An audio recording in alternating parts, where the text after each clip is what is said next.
Okay, today I'm going to talk about the Malayan pit viper in your house or in your yard, and how you can use things you can find around your house in order to get rid of it. This is one snake that you don't just want to let sit in your yard. This is one snake that if you ever see it, you got to remove it.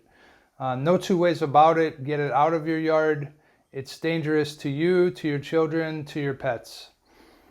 That said, there's a fairly easy way to get rid of it. The Malayan pit viper is a snake that could be anywhere from this big at birth up to a meter, about a meter. I think I've seen it just over a meter before. Very rare that you ever see it that long. When it's a meter long, it'll be about that thick. Whenever it's a baby, it'll be centimeter and a half, 2 centimeters thick in diameter across the body. So they can be that range of size. The key characteristics to distinguish it is a very triangular head, and I'll show you a photo of that.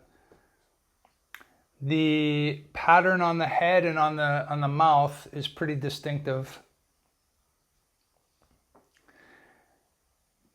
The shape of the body of the viper is pretty distinctive as well. It's thicker in the middle, and it's kind of a short, stubby snake. You know, it's not a long tree snake like Ahatula prasina, the oriental whip snake. So this snake is typically brown, shades of brown, can be any shade of brown. Can also be so dark that it's almost black. Can also be gray, grayish or gray. Can also be pinkish, can also be orangish. It can have all of these different shades, but the best way to distinguish this snake is the triangles on the top of the back to the sides of the vertebral column, so the spinal column, right? So as you're looking down on the snake, you can see the triangles, and they're very distinct, except when the snake is very dark. It may be hard to see, but look closely and you'll probably see them. The Malayan pit viper has the longest fangs of any pit viper, any snake in Thailand really, of the cobras, of anything. You can see that yourself when you go to the Red Cross snake farm in Bangkok. They have the skeletons, and you can compare the fangs of the Malayan pit viper with all of them, and it's not even a big, it looks like it's not even a big Malayan pit viper, and the fangs are still like this long, over about 1.5 inches or more. The Malayan pit viper has a striking range of probably less than 80 centimeters. I've never seen one even do that, but I've seen it get 60, 70 centimeters, I would guess. Let's say it can go 80 at the most, and that would be a big one. The smaller they are, the more that, you know, their body has to anchor them for the strike, and if it's not very heavy, it can't really reach very far. Now that said, at times it can strike so hard that it moves its entire body forward. That doesn't happen often. I would say there is only about 1 out of 30 Malayan pit vipers that will even strike much at all, unless you're really aggravating it, right? And then it'll strike over and over. But just when you're close to it, or when you're 2 meters from it, they may strike every now and then, but that's like 1 out of 30. Usually they're very calm. Green pit vipers as well, they don't like to strike either. They have a very short striking range in comparison to some other snakes, so they don't really strike much unless you're real close and within striking distance. I had lunch or dinner with a guy from Cambodia. He's actually a German guy who was studying and researching and treating snake bite, following the treatment of snake bite in Cambodia, mostly of plantation workers. and I asked him, where do the bites occur? And he said if they're wearing the boots, the rubber boots that anybody can buy here for 150 baht or even less, if you're wearing the rubber boots that come up to just below your knee, you should be fine, because all of the bites were lower than that. So that gives you an idea how high they strike. That's not to say they can never hit somebody's knee. They can hit a child's knee, right? Because a child has a much shorter distance from knee to foot. But just to keep that in mind, that even if you're wearing the simplest rubber boots like the rubber plantation workers use, you're going to protect yourself from a bite from a Malayan pit viper and any viper, 99 something percent. The Malayan pit viper is useful because it eats rodents. So it would probably eat a squirrel if it ran by, but it will eat mice and rats and shrews. I've also seen them eating frogs. So that's pretty much their diet as far as I know. They're active usually at night. It's a little bit cooler. They are on the edges of things, like if there's gravel and there's a road, it will be on the gravel facing the road, looking for frogs or something to run across the road. You may find them on top of leaves. They're harder to see then. You may find them on top of dirt. I've also found them on a running trail here in Krabi, middle of the day, and right on the trail. So it was cooler up there near the top of the trail, but still maybe it was sleeping up there on the trail. So you can find them in daylight. I know a woman that was bitten by one in daylight. She was raking her yard. She raked one right onto her foot, which had sandals on, and it bit her on the foot. She was fine though. She went to the hospital right away. So yeah, the venom is necrotoxic. It destroys tissue and blood, and it also clots blood. So if you are bitten, you're not going to die from it as long as you go to the hospital right away, right? The people that die from snake bite from this species are those that wait too long to go to the hospital. They wait days. Or they got maybe it was a child and it got a good bite, and one of the symptoms is that you bleed from all orifices, and if you see your kid bleeding from all orifices, hopefully you take them to the hospital right away. They can make the brain bleed as well. It's the venom is just horrible. So this snake you don't want in your yard, so I'm going to show you how to take it out. I have a small one that I found, small, maybe I think it's about 60 centimeters or so. But I'm just going to throw it down on the floor here and show you what you can do to get it out of your house. So first thing, you want to collect these things. Hopefully you have a see-through container, just a little junk container, with the plastic lid. These are great. I like better to see through it so you know what it's doing, and also you feel better about what it's doing, right? You don't know, oh, is it coming out the top? Because they can. It's possible. So I want you to get these things together. So the plastic box, a broom, the longer the handle, the better. A hanger, a knife, and some duct tape, some of the real strong tape.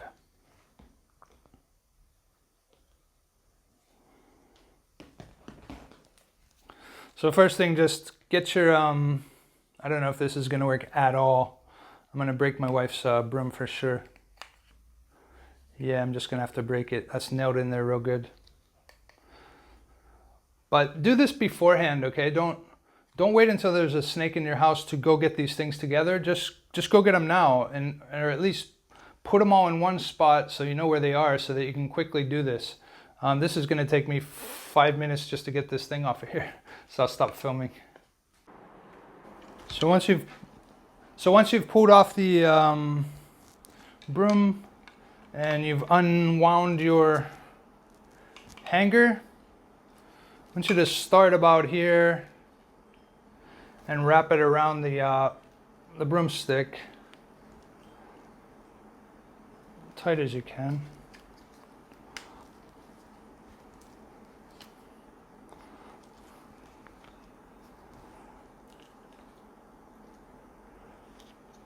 It's probably good. What I'm trying to do is get some length on the hanger. And then I'm going to wrap it with some tape to make sure it stays on there.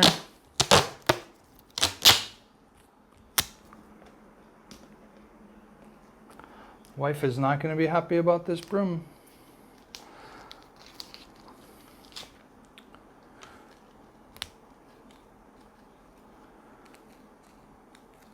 Man, this tape is so strong. Amazing. So now what I have is 1.6 meter hook. Now the hook is pretty flimsy.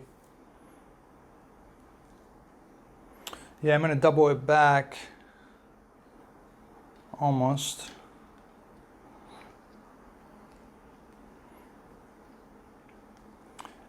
And I think I'm going to twist it around itself to make it a little bit stronger.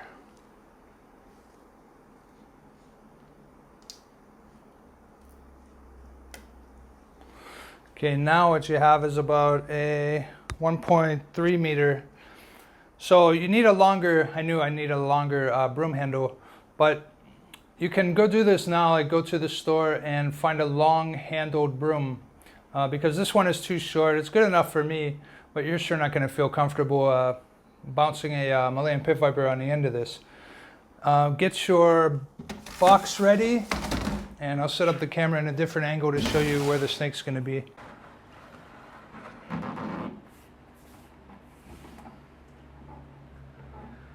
Okay, so I'm doing this again because it didn't work the first time. The camera wasn't even showing what I was doing with the hook. So now he's facing the wrong way. Hopefully I can get him back this way. But actually with this hook, if I come around his head like that and come down the body a bit, and then I twist the hook a little bit, probably you can pick him right out. He's on there. Hopefully you can see this. I'm going to drop him right in. And it's going to take a little while to get him off the hanger, but shake it a little bit, twist it a little bit. Yep. He popped right off. So I'm going to check that and see if that worked. But there you go. When you put the lid on, please be careful. I don't know if you've seen the video of the cobra jumping out at the guy who was trying to put a lid on. He's trying to film at the same time. But anyway, put the lid in front of you. Here, I'll show you. He's angled up, like he's looking at me like this to strike. He possibly could get to the top of that container, but I really doubt it. Anyway, so keep your fingers out of the way. Keep your fingers on the side. There's a plastic protecting me. But I just go like this, forward, and slide it over. Oh, I don't have, oh no, I don't have clips on this. That's funny. Cut. No, it doesn't matter really because the clips don't do much. So I was going to show you anyway. What you have to do now is tape all the sides of the box. So tape the corners.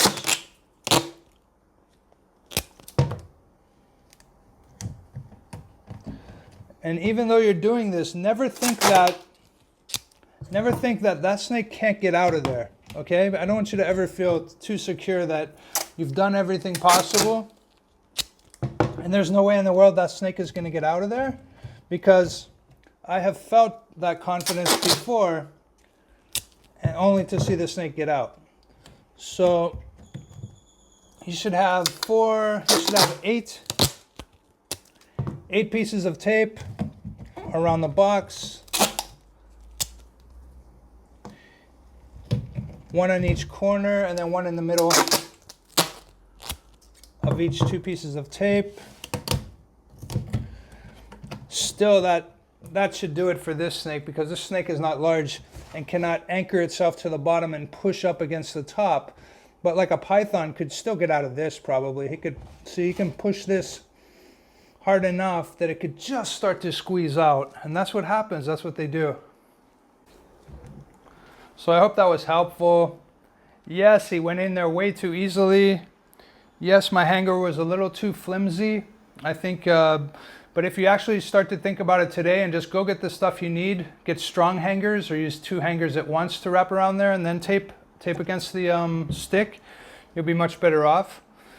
Please get a see-through box that you can see him, and you're not going to fear where he is, or is he trying to get out or what. You can see he's right on the, this one's not going to try to get out. They're not climbers, first of all, but so even if he was bigger, even if he was a meter, he may try to poke it a couple times at the top, but that's about it. They pretty much resign themselves to being in there, and they're okay with it as long as you're not hurting them.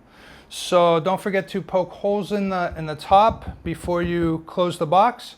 I didn't, because I'm not keeping him in here for any length of time. I'm going to put him back in the bag and take him to where I picked him up right away. But yeah, don't forget, you can heat a screwdriver and then push it through and it'll melt the plastic. That way it's soft edges. Because if the snake does start edging up against the top and stuff, it will rip its nose and stuff like that. You don't want that. So use a hot screwdriver that you heat with a lighter, and then poke it through. It'll melt right through real quick and real smooth. All right, I think that's all I want to tell you. Of course, don't use bare feet like I'm wearing, like I'm using, and give this snake a lot of respect. The bites are horrible, and yet they do have anti-venom at all the public hospitals for it. So if you are bitten by a snake, please go to the large public hospital in your area. They're required by law to have the anti-venom for pit viper bites, for cobra bites, for crate bites. If they don't happen to have it, they can quickly get it from another hospital. Someone will drive very fast between hospitals to bring it. So hope that helps you deal with Malayan pit vipers. They're in houses all the time here. I get called once a month or so, sometimes more, to go pick them up out of someone's bathroom, someone's kitchen, someone's porch, someone's yard. They're in yards a lot. All right, hope that helps. Cheers. Okay, I forgot something. What are you going to do with it now that you have it in the box? What I would do is I would take it far away from all residential areas or business areas, anywhere where people are. Take it to the side of a road along a highway that's forest, and just let it go on the side of the road down into the forest. The snake may eventually find its way toward a residential center or business area. There's nothing you can do about that, but do your best to leave it far away from everything. Unfortunately, these snakes love residential areas. I find them here on my street. At my other place, I found it in my driveway the first day we moved in. I picked up one just last night on the road, on the main road, and did this video. So they're all over residential areas. Be best if you remove it. The snake may die when you move it. Apparently that's the way it is. What are you going to do about that? I don't know. There's no like rescue center where you can like throw Malayan pit vipers or any other snake. Don't give it to your snake show. Snake shows, every snake that goes into a snake show dies at the snake show. Either that, or sometimes they do sell it and it goes into captivity. Somebody buys it. It's very rare. Sometimes foreigners will buy it, or rarely will a Thai buy it. But that's the only way a snake is going to leave the snake show alive. Otherwise, they're fed to king cobras, they're fed to crates.